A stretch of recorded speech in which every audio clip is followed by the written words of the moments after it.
Las 5 de las que vamos a hablar hoy, así muy a grosso modo, pero también con todas las preguntas y consultas que ustedes necesiten hacer, no se preocupen, van a ser los componentes de lo que nosotros conocemos como el aparato locomotor. Es decir, dentro de la anatomía humana, aquello que nos ayuda a movernos y desplazarnos. Sistema nervioso, tejido lipídico o graso o adiposo, huesos, articulaciones, que realmente las articulaciones se consideran parte del sistema óseo, se consideran parte del sistema de los huesos, aunque no son propiamente huesos, y los músculos, el sistema muscular. Entonces vamos a irlo viendo poco a poco. Igual, chicos, chicas, si ustedes tienen dudas o si quieren hacer un comentario en las clases conmigo, en cualquier momento que ustedes tengan que intervenir, hablar o decir lo que tengan que hacerlo, no pidan permiso, solo activen el micrófono y lo dicen. Empecemos. Vamos a hablar de la estructura articular. Vean, las estructuras articulares son particulares porque aunque son parte del sistema óseo, no son tejido óseo. El tejido óseo se caracteriza, ahora vamos a dar un poquito más, por tener células que conforman una matriz calcificada. Es decir, son células que alrededor de ellas construyen ¿cómo decirlo?, de masa mineral, ¿sí? Que está compuesta de calcio, que es el hueso directamente. En cambio, la estructura articular que está directamente conectada con el hueso no es calcificada, pero sí tiene algunas particularidades que es muy importante que podamos reconocer. Primero, lo que nosotros llamamos una articulación es el punto de unión entre dos o más huesos. Eso es bastante importante. Siempre que hay una articulación, hay una interacción ósea. Después, las articulaciones nos sirven para generar las palancas del cuerpo humano. O sea, yo tengo la articulación del codo, en este caso húmero cubital, disculpen, y en su acción me permite un movimiento que sería la flexión-extensión del codo.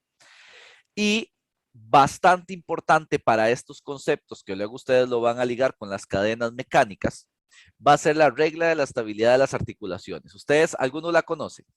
Romina, ¿cómo estás? Vos que sos de promoción, ¿la recordás? La regla de estabilidad de las Hola, articulaciones. Hola. sinceramente no, no me acuerdo. No pasa nada, era pregunta así capciosa. Entonces, no, no. Marco, Andrea. Ay, Antonella salió. Profe, pero ¿tiene que ver con el continuo de movilidad-estabilidad o no? Tiene un poco que ver con eso. Tiene un poco que ver con Ok, eso. sí, lo vimos en el curso primero con el profe Will. Sí. Ok, entonces voy a irle soplando, no pasa nada. Vean, funciona así, es una regla anatómica. Toda articulación a mayor movilidad, entre más se mueva en el espacio, menor estabilidad va a tener. ¿Ok? Porque es un diseño estructural mecánico que es bastante bien logrado, llamémoslo, a través del proceso evolutivo. Una articulación rígida, como las gónfosis, las raíces de los dientes, no están diseñadas para moverse. Okay, un diente, si se moviera, no podría cumplir su función. Bueno, particularmente los dientes no tienen ningún músculo que los mueva. Ahora, algunas articulaciones tienen grados de movimiento moderado, las costillas, que se mueven. El movimiento no es muy amplio, no es como que una costilla, ¿verdad?, se salga de posición y se vaya para arriba y para abajo. No, es un movimiento moderado.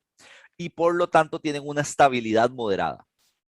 Ahora, articulaciones con grandes grados de movilidad, el hombro, que sabemos que se mueve en 3 dimensiones, que tiene muchas posibilidades, es más inestable. Lo que significa que articulaciones con grandes posibilidades de movimiento, al presentar mayor inestabilidad, tienen dos riesgos importantes. El primero, un mayor riesgo de perder su estabilidad estructural, es decir, de subluxarse o de luxarse. Un hombro se puede luxar con más facilidad, qué sé yo, que una costilla, por ejemplo. Ahora, el segundo riesgo que se corre, que lo vamos a relacionar mucho más con este curso, va a ser el hecho de que posturalmente hay más posibilidades que el continuum de movimiento, que es la alternancia entre las articulaciones, se vea modificado. Veamos el ejemplo clásico que tenemos en una articulación altamente móvil, la que podríamos llamar escápulo-costal, es decir, la articulación que me une las escápulas con las costillas.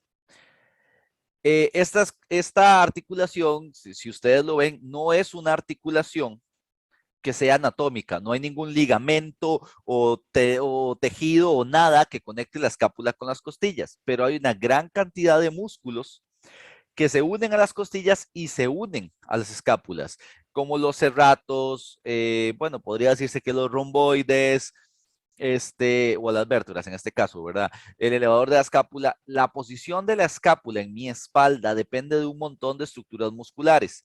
Debido a eso es una articulación muy libre y ustedes con sus escápulas pueden hacer un montón de movimientos y levantarla y bajarla y un montón de cosas, ¿ok? Eso genera que la escápula tenga mayor inestabilidad y haya menos posibilidades de que se mantenga en su posición normalmente. O sea, si ustedes, por ejemplo, son un poquito encorvados y le dicen, vuelve para acá, su escápula pierde la posición con mucha facilidad porque se vuelve inestable. Igual pasa con las caderas, puede pasar con las rodillas, pasa con los hombros, la articulación escápulo-humeral, inclusive con articulaciones como todas las del cuello, con bastante facilidad a nivel anatómico. ¿Está claro ese concepto? Solo para preguntarles, chicos, chicas. Sí, claro. Sí, para mí sí. Gracias. Buenísimo. Esto me interesa mucho porque luego lo digan con el continuum de movimiento. Marco. Perfecto, perfecto. Buenísimo. Yo usualmente les voy preguntando si vamos bien con todo, como muy constante, porque me gusta asegurarme que ustedes tengan claras ideas. Perdón si más bien a veces soy muy necio. Entonces vamos ahora con esta parte. Tejido fibroso y cartilaginoso. Como les dije, el tejido óseo es calcificado. En cambio, el tejido articular no es calcificado. Hay tres tipos de tejidos articulares. Vamos a encontrar el tejido fibroso. Es un tejido que es altamente rígido. De hecho, tiene poca elasticidad. Y es tal vez de entre los tejidos articulares el más rígido, pero no está calcificado, como decíamos. Mientras que el cartilaginoso, aunque también es rígido, presenta un mayor grado de elasticidad y ante todo de deformabilidad. Usted agarra un tendón y lo puede mover. Ahora, al ser elástico, él vuelve a su posición original. Yo llego y lo tuerzo todo y ¡pa! Él vuelve a su posición original si lo suelto. Características importantes de estos dos tejidos, que son bastante semejantes. Primero, son alinfáticos, es decir, no pasa por ellos linfa, que la linfa es la principal tejido corporal, que es líquido, que alimenta de agua o hidrata los diferentes tejidos. Entonces, por ejemplo, este tipo de tejidos cuesta mucho hidratarlos y muchos procesos celulares y bioquímicos se dan en medios acuosos. ¿Ok? Eso es primero importante. Si queremos hidratar, por decirlo así, que es un concepto un poco diferente realmente a nivel articular, un tejido fibroso, cartilaginoso, el tejido linfático no nos va a ayudar. Después, es avascular, es decir, no tiene vascularización sanguínea. Al no poder acceder al tejido sanguíneo, no tiene sustratos energéticos, no tiene proteína para regenerarse, no tiene acceso a grasa para producir energía, no tiene acceso a carbohidratos para producir energía rápidamente, no tiene acceso a sustancias químicas para ayudarse a regenerar en caso de que se lesione y otros.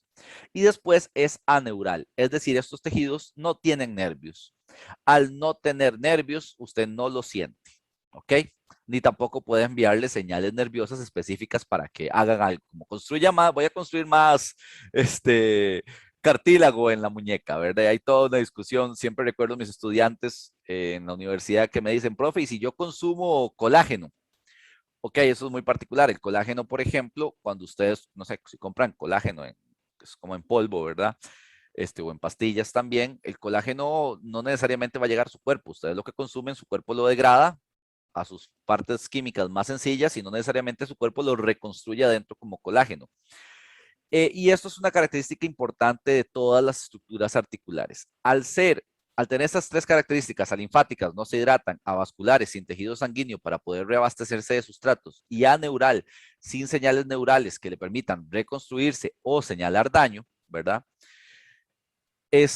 Los tejidos articulares se pueden dañar con cierta facilidad y cuesta que realmente se regenere. ¿Ok? De ahí que cuando tengamos una lesión en la rodilla, tarde tanto en poder recuperarse, ¿verdad? Y tratamos 2, 3 días. En cambio, una lesión muscular suele, si es pequeña, ¿verdad? Tiene que ser muy masiva para que no tarde, no sea corto. Si es de un tamaño aceptable, la lesión muscular regenera muchísimo más rápido porque el músculo tiene sangre, se hidrata, tiene una serie de señales que te envían dolor para que no te movas y tengas que descansar, todo este tipo de cuestiones. Esto es muy importante porque cuando hablamos de lesiones, esto lo vamos a hablar en prevención de lesiones, pero lo puedo adelantar. Cuando una lesión es dolorosa es porque la lesión ya se ha desarrollado. Usualmente uno, y eso es muy normal porque el organismo recibe fatiga, se lesiona y no se da cuenta. Con el tiempo la lesión simplemente intensifica sus señales. Tiene que ser una lesión muy traumática para que el dolor sea inmediato. Además, esto va a afectar la postura porque toda articulación, particularmente las locomotores, hablamos de los pies hasta los hombros y podríamos hablar un poco de los brazos, van a estar relacionadas con el movimiento. Entonces, una afectación en el tobillo ya me hace renquear, una afectación en la espalda ya me hace sentarme de lado y empieza a generar otras situaciones. Ahora, el tercer tipo que encontramos es la articulación sinovial. La articulación sinovial usualmente se encuentra entre grandes huesos largos, pero también las hay en otras partes del cuerpo más centrales.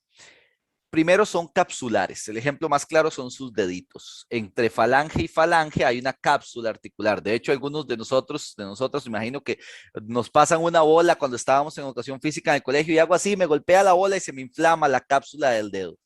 Entonces vas al médico y te dicen, tenés una capsulitis. Ah, la pucha. ¿Qué es eso? Una inflamación de la cápsula articular sinovial. ¿Cuál es la característica? Mira, una Y. La cápsula sinovial tiene la característica de que envuelve esos dos huesos que vemos ahí en la imagen. Los envuelve completamente y los sella. Y dentro de la cápsula hay como un papel tapiz, digamos. Eso lo llamamos la membrana sinovial. ¿Qué produce la membrana sinovial? Pues la sinovía. Es un líquido. ¿Por qué? Porque dijimos que la articulación no es linfática, no se puede dilatar y tampoco tiene sangre. ¿Ok?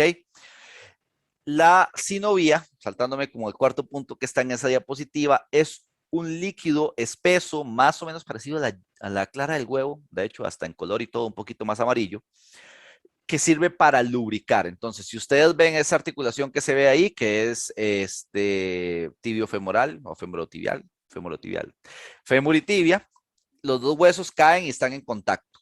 Si hay líquido en medio, eso hace que la articulación tenga más presión interna. Y cuando los huesos se mueven, no se rozan entre sí. ¿Qué pasa si no se produce líquido sinovial de forma adecuada? No hay estabilidad interna y donde los huesos se mueven empiezan a rozarse entre sí. Ya algunas personas que estamos por encima de los 30, de pronto si nosotros ponemos la mano sobre nuestra rodilla, sentimos lo que se llama crepitaciones, que es como si hubiera una clara de huevo. Eso es que hay cierto nivel de desgaste. Eso es normal, porque todos, pues, la edad pasa y la gravedad afecta también. Pero claro, un adecuado trabajo permite una lubricación sinovial adecuada dentro de la articulación y nos ayuda a prevenir lesiones y a mantener una mayor salud de las rodillas, por dar un ejemplo de una articulación. Elementos importantes de este tipo de articulación, la sinovial, usualmente presentan ligamentos estabilizadores. Entonces, si ustedes ven, la rodilla es un muy buen ejemplo, tiene el cruzado anterior, el cruzado posterior, el colateral externo, el colateral interno. Los codos tienen ligamentos, los tobillos tienen ligamentos, las caderas tienen ligamentos, los hombros tienen muchísimos ligamentos, los dedos tienen ligamentos de apoyo que lo que hacen es estabilizar el movimiento propio de la articulación y ayudarle a la estructura ósea que ya tiene una conformación a dirigir el movimiento de forma adecuada. Por ejemplo, la rodilla no está diseñada para rotaciones. Entonces hay una serie de ligamentos que impida que se rote. Algunas prácticas deportivas, hablemos, no sé, del fútbol, por ejemplo, que exigen que la rodilla rote para hacer el regate del balón, pues tienden a generar lesiones en la rodilla por defecto. Eso es importante reconocerlo. También algunas articulaciones sinoviales, especialmente las que son gravitacionales, las que soportan peso mecánico, las rodillas, la cadera, los hombros, tienen rodetes articulares, las mismas vértebras. ¿Qué son rodetes articulares? Son anillos, son como unas bolsitas, llamémoslas fibrocartilaginosas, son de cartílago fibroso, que dijimos que es el más rígido, que por dentro están llenos de líquido. El ejemplo más conocido y más claro son los meniscos. Los meniscos son una par de bolsitas, ¿verdad? Que son con un tejido acuoso interno que lo que hacen es amortiguar el impacto. Como les digo, también tenemos en la cadera, también en los hombros y en todas las columnas vertebrales, en toda la columna vertebral, perdón, tenemos los discos intervertebrales, que lo que sirven es como una serie de almohadillas para absorber el impacto. Finalmente, también vamos a encontrar pequeñas bursas o bolsitas adiposas que son de grasa o cerosas, que son de hecho de líquido sinovial, que ayudan a absorber el impacto mecánico. Esto lo encontramos en la palma de las manos, cerca de la muñeca, en el tobillo, cerca del talón también, cerca de la rodilla hay varias y a veces, muchas veces cuando tenemos algún impacto así, la famosa bursitis es inflamación de estas pequeñas bursas. Hasta acá, bien, ¿alguna pregunta con el concepto de articulación sinovial? Todo bien, todo claro, profe. Perfecto, me interesa eso, pero genial. La articulación sinovial, al ser la de mayor movilidad, porque es la de mayor movilidad, es la que más se expone a lesiones. Y usualmente algunas alteraciones morfológicas posturales tienen que ver con lesiones previas que tuvimos a nivel de articulaciones sinoviales, para que lo vayamos ahí anotando y lo tomemos en consideración. Ahora hablemos de la integración que tienen el sistema nervioso en toda la práctica que se puede hacer. Primer detalle importante. El sistema nervioso incide en la acción muscular de forma constante. Ahí donde ustedes están sentadas, acostadas, acostados de pie o que están corriendo mientras ven la clase, lo que ustedes estén haciendo, hay una serie de acciones mecánicas, musculares, que se están realizando sin que ustedes se den cuenta porque son autónomas. Por ejemplo, aquí donde yo estoy, los músculos de mi cuello hacen un esfuerzo por mantener mi cabeza, porque si ustedes ven, la cabeza es una estructura bastante grande, ¿verdad? Y si fuera solo por peso mecánico, se caería. Ok, entonces estas estructuras hacen un soporte. De pronto tal vez yo me hago para allá, entonces los músculos de ese lado, no, contráigase, vamos para acá. Estos son acciones involuntarias, nosotros no las controlamos y que mantienen en constante equilibrio el cuerpo. Tenía un profesor de biomecánica que nos decía que uno no camina, sino que tiene una serie de caídas sostenidas, porque mientras uno camina, hay un momento en que está sobre un pie siempre.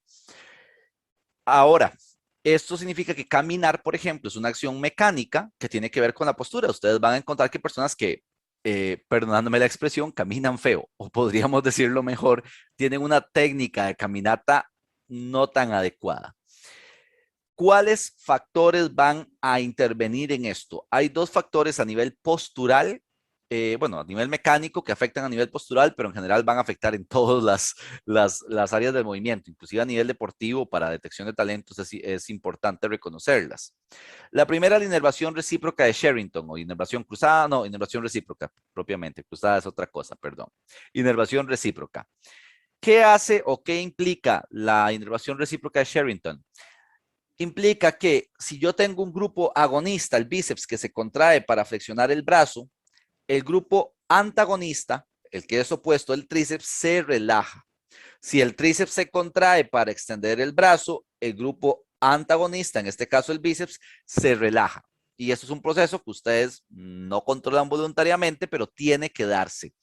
Si no, ustedes van a ver pasa mucho en personas que han tenido trauma cráneoencefálico por algún accidente de automóvil o algo así, o con personas que tienen algún tipo de discapacidad cognitiva, que están espásticos, mantienen la manita así y no pueden moverla porque al mismo tiempo los músculos que cierran los dedos y los flexionan y flexionan la muñeca, al mismo tiempo están contraídos que los músculos que extienden los dedos y extienden la muñeca.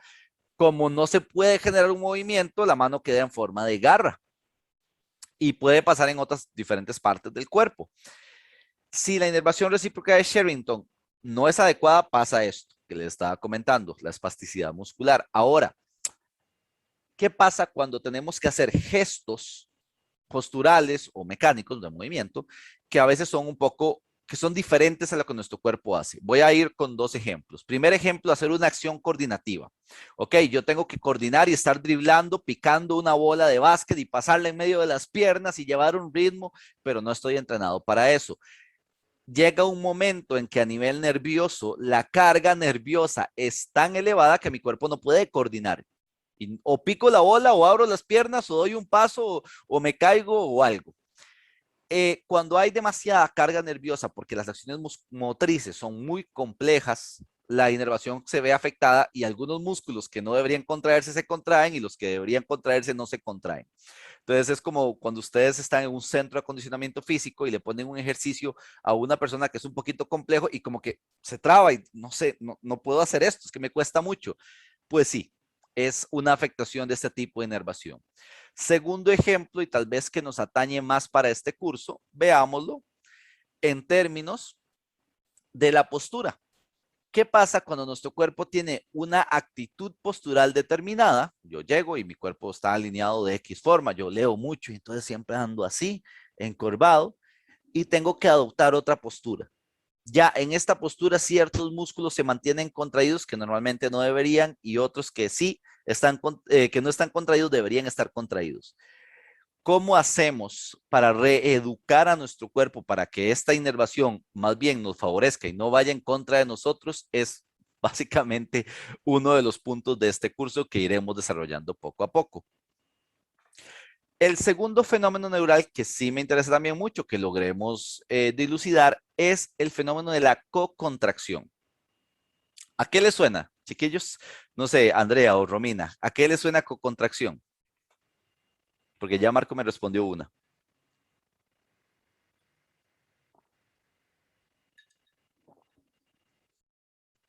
Yo espero acá, ustedes me dicen. Bueno, una contracción como dos músculos contrayéndose o algo así por el co. No Ajá, sé. sí, eso es una coordinación de contracciones. ¿Y qué ejemplo Ok. se les ocurre? Chiquillas, Andrea, ¿usted qué ejemplo se le ocurre?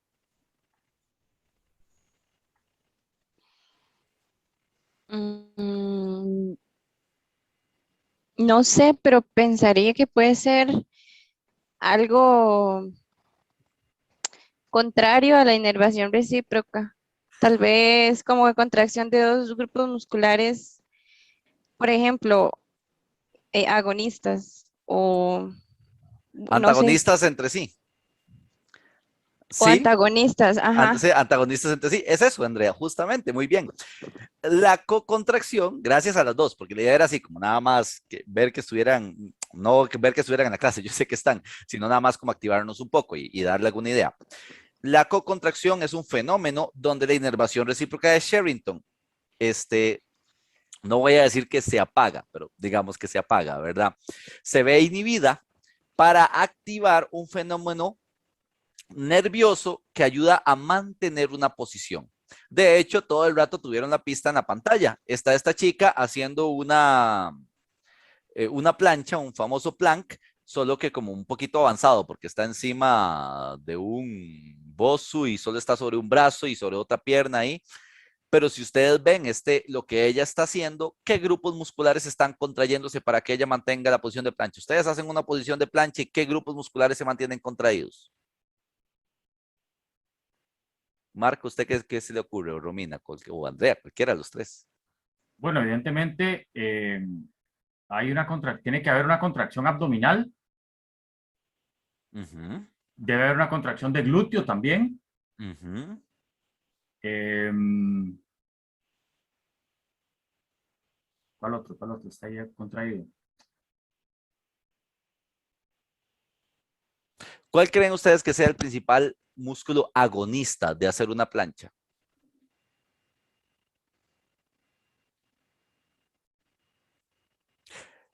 En realidad no hay un solo grupo, un solo músculo agonista, hay varios. Y Marco tiene razón, es el abdomen y es el glúteo y es la zona lumbar. Y si lo vemos, la zona lumbar que está arriba y la zona abdominal que está abajo son músculos que por sí mismos se oponen el movimiento del uno del otro. Ahora, si yo solo contraigo la zona lumbar, mi cuerpo se va hacia abajo.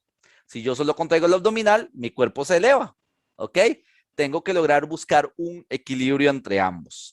Entonces, si yo estoy de pie y mi pectoral está muy desarrollado, que este es un ejemplo que doy miles de veces. Yo vengo de un deporte originalmente que es el balonmano. Entonces, como los balonmanistas lanzan mucho, en esta proyección, nadie es como que lance el balón para atrás, se desarrolla mucho el pectoral. Usted hagan este gesto que estoy haciendo yo, ponen la mano sobre su pectoral, hacen esto y van a sentir que el músculo se contrae. Ahora imagínense ustedes entrenar 3, 4, 5 veces por semana y hacer 100 veces ese movimiento en cada entrenamiento. Hay una tendencia a que el músculo pectoral se desarrolle, sea más fuerte y al tener esta hipertonicidad jala hacia adelante los hombros. Entonces vos ves que los chicos jóvenes, inclusive las chicas, andan como así, ¿ok? ¿Cuál músculo al mismo tiempo que el pectoral debe mantener un cierto nivel de contracción para evitar que esto se vaya hacia adelante? ¿Cuál creen ustedes?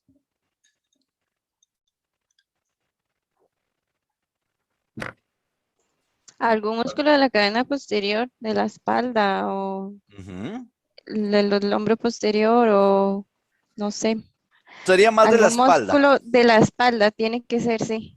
Sí, podríamos enumerar el trapecio, podríamos enumerar los romboides, podríamos hablar de inclusive de los serratos posteriores superiores, y inclusive podríamos hablar del dorsal, aunque el dorsal jala el brazo, ¿verdad? Aquí no estamos hablando de brazos, sino una cuestión de la cintura escapular, pero sí, por ahí va la idea.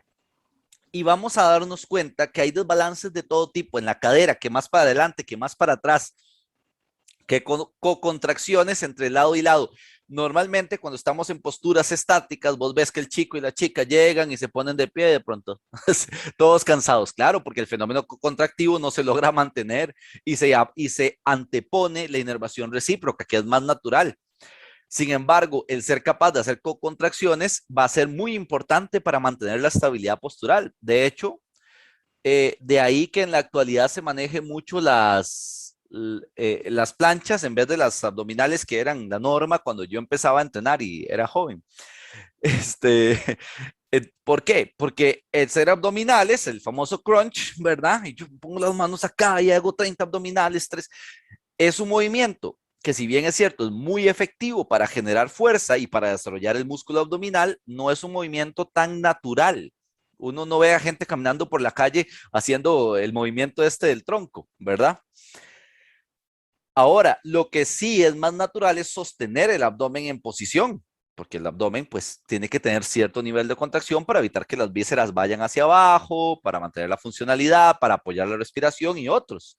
Entonces, las planchas pues resultan ser un mecanismo, podríamos decir, más funcional para apoyar la función propia del abdomen, aunque sí, no necesariamente son tan intensos y tan efectivos como es la abdominal tal vez o el crunch directamente.